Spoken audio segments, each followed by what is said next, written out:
हम और आप पंचदेवों की पूजन करें। पंचदेव कौन कौन से हैं पता है? नहीं पता। हर सदग्रस्त के लिए 5 देवताओं की पूजा बताई, हर ग्रस्त व्यक्ति के लिए। कौन कौन से? बोले भगवान शिव, गणेश, गौरी यानी मैया दुर्गा, विष्णु और सूर्य नारायण।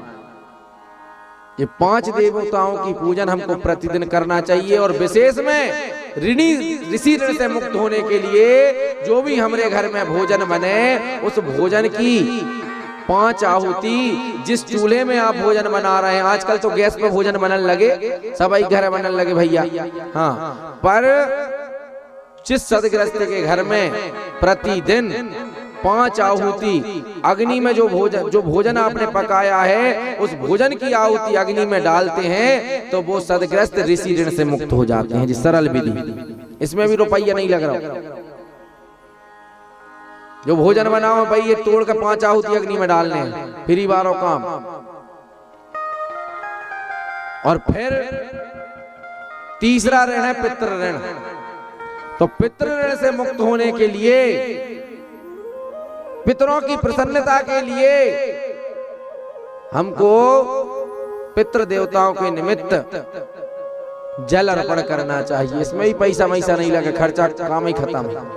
हाँ, 1 लोटा जल लो, दक्षिण की तरफ मुख करो और महाराज जी सीधे हाथ में, इस सीधे हाथ को ऐसे लेकर लोटा भर जल अपने पितरों के नाम से यहाँ से डाल दो, तो आपके पितर प्रसन्न हो गए, समझ लो आप पितृ ऋण से मुक्त हो गए।